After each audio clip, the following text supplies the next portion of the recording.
আসসালামু আলাইকুম। Welcome to notice review channel. শিক্ষক নিবন্ধন পরীক্ষা পদ্ধতিতে পরিবর্তন আসছে এমন একটি নিউজ প্রকাশ করেছে দ্য ডেইলি ক্যাম্পাস। এ বিষয়ে জানতে পারবো আমি ভিডিওটি পুরোপুরি দেখলে। দ্য ডেইলি ক্যাম্পাস প্রকাশ করেছে শিক্ষক নিবন্ধন পরীক্ষা পদ্ধতিতে পরিবর্তন আসছে। চলুন আমরা বিস্তারিত জানি। বেসরকারি শিক্ষা প্রতিষ্ঠানের প্রবেশ পর্যায়ে শিক্ষক নিয়োগের জন্য নিবন্ধন সনদ অর্জন করতে হয় প্রার্থীদের। এ সনদ অর্জন করতে প্রার্থীদের বেসরকারি শিক্ষক নিবন্ধন ও প্রত্যয়ন কর্তৃপক্ষে নেওয়া শিক্ষক নিবন্ধন পরীক্ষায় অংশগ্রহণ করতে হয়। এজন্য একটি নীতিমালা রয়েছে। এই নীতিমালায় পরিবর্তন আনতে যাচ্ছে সরকার। এমন একটি খসড়া প্রস্তুত করা হয়েছে। জনপ্রশাসন এবং আইন মন্ত্রণালয়ের মতামত পাওয়ার পর এই বিষয়ে পরিপত্র জারি করা হবে। রোববার 25 মে বেসরকারি শিক্ষক নিবন্ধন ও প্রত্যয়ন কর্তৃপক্ষের NTRCA প্রস্তাবটি নীতিমালা নিয়ে সভা করেছে মন্ত্রণালয়।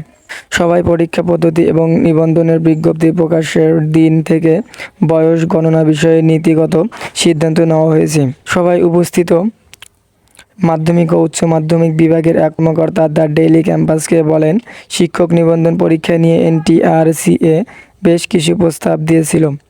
সেই প্রস্তাবনা নিয়ে আলোচনা হয়েছে। কয়েকটি বিষয়ে নীতিগত সিদ্ধান্ত নেওয়া হয়েছে। এগুলো এখন প্রশাসন মন্ত্রণালয়ে পাঠানো হবে। এরপর আইন মন্ত্রণালয়ের লেজিসলেটিভ বিভাগের মতামত পাওয়ার সংশোধিত নীতিমালা জারি করা হবে। নিবন্ধন পরীক্ষা পদ্ধতিতে কী ধরনের পরিবর্তন আসছে এমন প্রশ্নের জবাবে ওই কর্মকর্তা আরও বলেন, এই বিষয়টি খুব সেনসিটিভ। NTRCA সুপারিশ করেছে নির্বাচনী বা বাছাই পরীক্ষার মাধ্যমে প্রার্থী নির্বাচন করার। NTRCA বোর্ড সবাই কিভাবে পরীক্ষা নেওয়া হবে সেটি ঠিক করা হবে। বোর্ড যদি মনে করে একটি পরীক্ষার মাধ্যমে প্রার্থী বাছাই করবে তাহলে সেটি তারা করতে পারবে।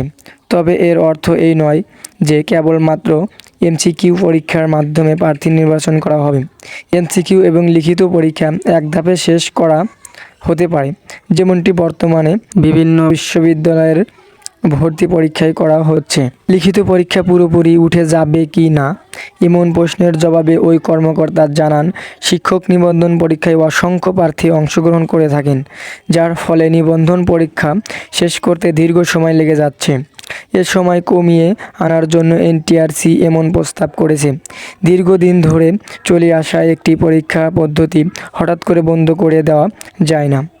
এছাড়া লিখিত পরীক্ষা না নিলে প্রার্থীদের বিষয়ভিত্তিক দক্ষতা যাচাই করা সম্ভব নয়। এজন্য লিখিত অংশ রেখেই পরীক্ষা পদ্ধতি পরিবর্তন আনা হবে। শূন্য পদের দ্বিগুণ প্রার্থী ভাইবা দিতে পারবে। শিক্ষা মন্ত্রণালয় জানিয়েছে, বেসরকারি শিক্ষা প্রতিষ্ঠানে শূন্য পদের সংখ্যার দ্বিগুণ প্রার্থীকে ভাইবার জন্য ডাকা হবে। অর্থাৎ শূন্য পদের সংখ্যা 50,000 হলে ভাইবা 1 লাখ প্রার্থী অংশগ্রহণ করবেন। শুধু ভাইবা নয়, চূড়ান্ত ফলাফলও শূন্য পদের সংখ্যা অনুযায়ী দেওয়া হবে। যতগুলো পদ শূন্য থাকবে তার চেয়ে 20% বেশি প্রার্থীকে চূড়ান্তভাবে পাশ করানো হবে।